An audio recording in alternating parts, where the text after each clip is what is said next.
अगर कोई व्यक्ति परेशान है और चिंतित है या अपनी पूरे जीवन से ही दुखी है, तो आपने उसके मुँह से एक ना एक नाम तो ज़रूर ही सुना होगा। वो नाम है आचार्य रजनीश का, आचार्य ओशो।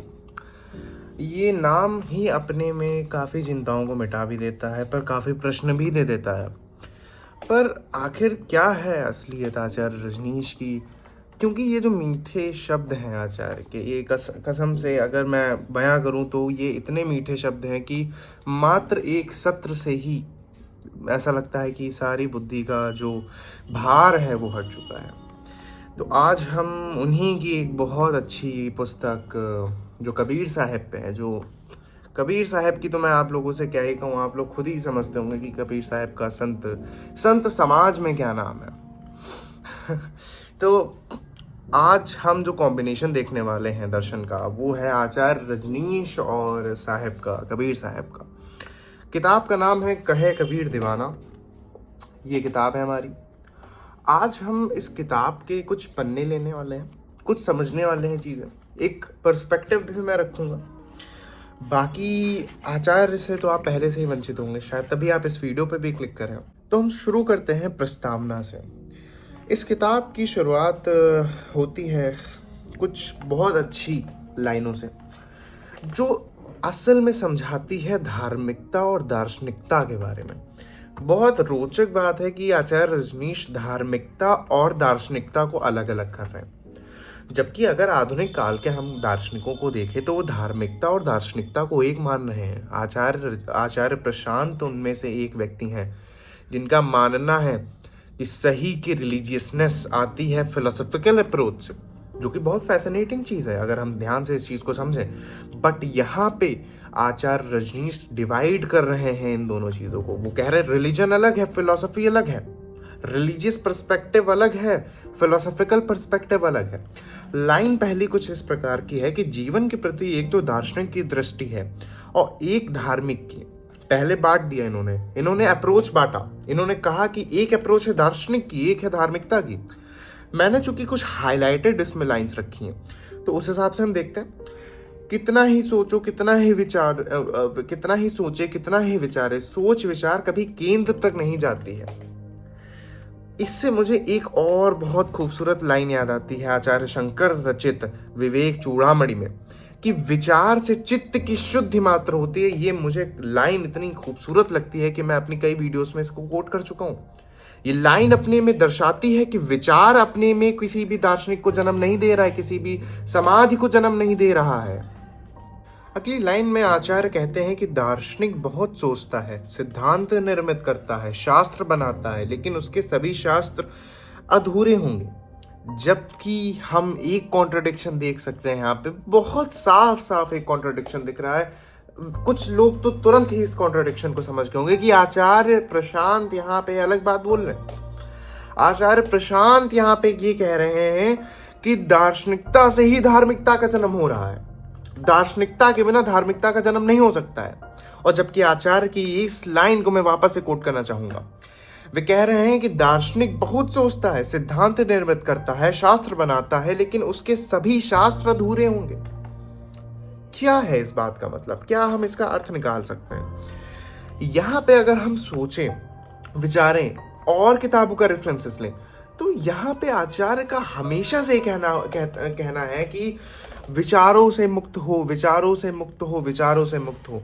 बट मुझे अगर मैं एक कंपैरिजन बिल्ड करूं आचार्य प्रशांत और आचार्य रजनीश में, तो शास्त्र सम्मत, आप समझिए, मेरे इस पॉइंट से थोड़ा सा लोग जा सकते हैं, अलग जा सकते हैं, बट इस बात की भी अगर पुष्टि मैं करूंगा तो मैं करूंगा तो विचार से ही। बहुत सिंपल सी चीज है। आपने कहा कि विचारों से मुक्ति पानी है। विचारों से मुक्ति पाना भी तो एक विचार हुआ।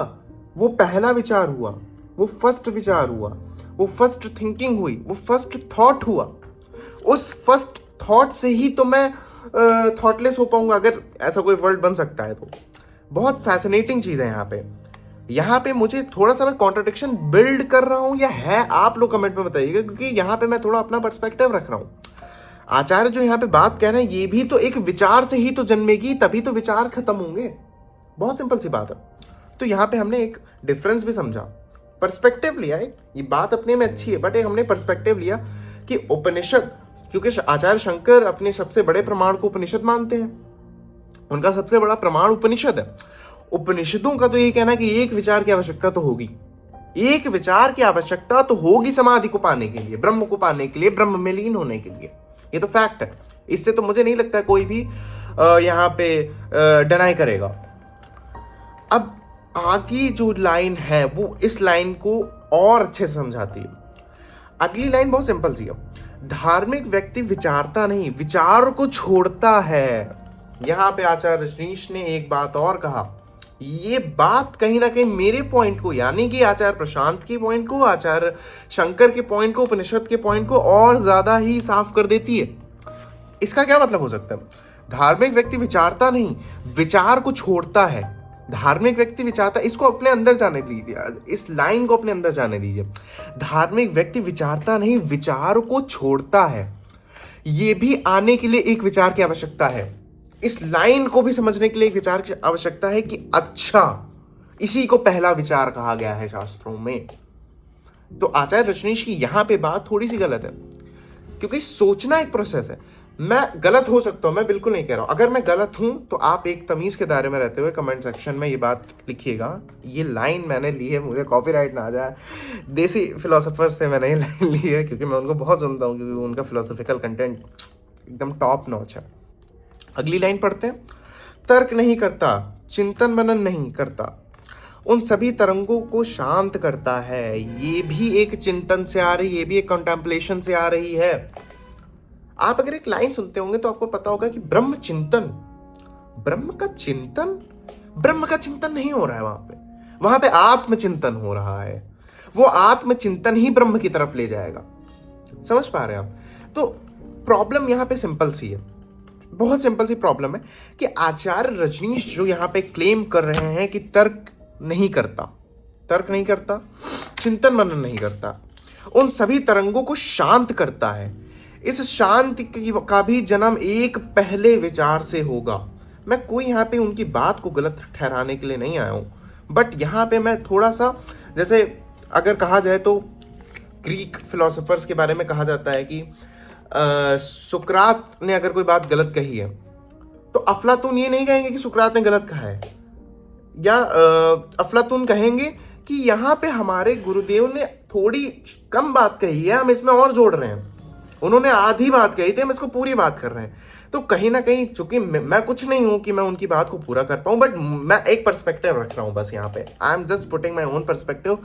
प्लीज मुझे हेट देने की कोई जरूरत नहीं यहाँ पे, बस मैं एक पर्सपेक्टिव रख रहा हूँ, वो भी एक प्रॉपर, मैंने एक कहा जाए कि प्रमाण लिया है इस चीज को साबित करने के लिए। तो आगे हम बढ़ते हैं और देखते हैं, धार्मिक व्यक्ति केंद्र पर स्थिर होने की चेष्टा करता है। ये भी कहीं ना कहीं एक संयम की तो बात है ही, बट ये सब चीजों के लिए विचार, चिंतन, मनन, तर्क वितर्क की है।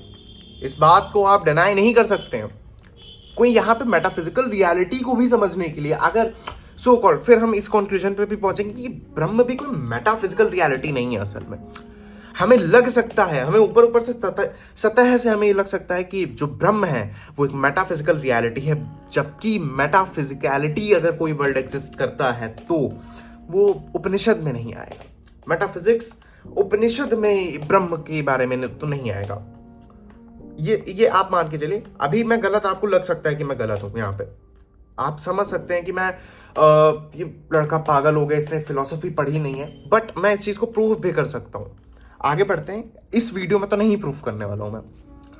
तो अगली लाइन है, उस स्थिरता में ही जीवन का परिपूर्ण रहस्य का द्वार खुल जाता है। बहुत अच्छी बात है, शास्त्र सम्मत भी बात है, उपनिषद भी इस पे डिनाई नहीं करेंगे, आचार्य शंकर भी नहीं करेंगे, आचार्य प्रशांत भी नहीं करेंगे।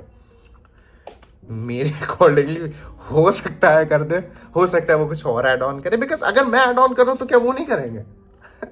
बहुत सिंपल सा इसमें मतलब सोचने वाली बात है। तो आगे बढ़ते हैं, इसे तुम ठीक से समझ लो तो आचार्य, समझ लो, समझना भी एक अंडरस्टैंडिंग भी एक थॉट की बात है। थॉटलेस होने के लिए भी एक थॉट की रिक्वायरमेंट है। मैं बस सार, इस एसेंस ही बस यही कहना चाह रहा हूं और मैं कुछ नहीं कहना चाह रहा हूं इस वीडियो के माध्यम से। हमने मन पर दार्शनिक की हमारे मन पर दार्शनिक की बड़ी छाप है। विचारशील लोगों ने हमें खूब आंकरात कर रखा है। स्वभावतः उनके तर्क बड़े प्रभावशाली मालूम पड़ते हैं और उनके तर्क के आधार पर उनके सिद्धांत हमारे मन पर गहरी लकीरें छोड़ जाते हैं। बहुत सही बात है। आचार्य रजनीश अगर उनके उनके वो किन तरह के दार्शनिकों को मान रहे होंगे इस चीज में, किसको हाईलाइट कर रहे होंगे? वो जिनका पूरा जीवन ही विचारों में गया, जिनका जीवन ही आइडियोलॉजिकल एनालिसिस में गया। यहाँ पे उन दार्शनिकों की बात करें। क्या आचार्य शंकर दार्शनिक नहीं है? क्या आचार्य नागार्जुन दार्शनिक नहीं है? शून्यवाद का सिद्धांत देने वाला व्यक्ति भी दार्शनिक है। शून्य का, जो शून्य की बात कर रहा है। तो हमें नए नए पर्सपेक्टिव लेने हैं। हमारा मोटिव क्या होना चाहिए? हमें नए पर्सपेक्टिव लेने हैं। हमें दर्शन को समझने के लिए नए पर्सपेक्टिव लेने हैं, हमें स्पिरिचुअलिटी को भी समझने के लिए नए पर्सपेक्टिव लेने हैं। इसी के लिए मैं ये वीडियोस बनाता हूँ। मेरे चैनल पे 86 से भी ज़्यादा वीडियोस पढ़ रखी हैं दर्शन को समझने के लिए, नए नए पर्सपेक्टिव के जानने के लिए। आगे बढ़ते हैं। विचारशील लोगों ने हमें, ये तो हम पढ़ चुके हैं, हमारे मन पर गहरी लकीरें छोड़ जाते हैं। इसलिए कबीर जैसे व्यक्तियों की वाणी उलटबासी लगती है कि क्या उलट बात है, क्या उल्टी बात है। यहाँ पे कबीर साहब के बारे में अब वो धीमे धीमे बात कर रहे हैं। वे उल्टी लगती हैं क्योंकि आचार्य रजनीश, आगे मैं बता देता हूँ, इसमें मुझे आगे पढ़ने की जरूरत नहीं है। आचार्य रजनीश के अकॉर्डिंगली हम उल्टे खड़े हैं और फिर हम ये क्लेम कर रहे हैं कि दुनिया उल्टी है। इसको ऐसे समझ सकते हैं कि हम अपनी पूरी दुनिया को एक माया के कहा जाए लेंस से देख रहे हैं, फिर हम कह रहे हैं दुनिया माया ही है।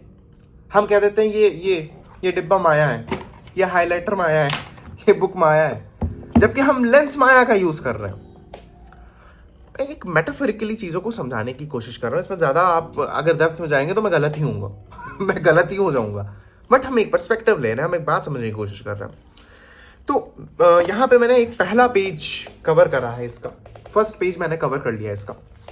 हालांकि ये पूरी बुक मैं नहीं कवर कर सकता हूँ क्योंकि बहुत बड़ी बुक है। अगर मैं एक एक पन्ना अगर कवर करूंगा तो इसमें लगभग नहीं तो नहीं 300 पन्ने और 300 वीडियोस लगेंगी।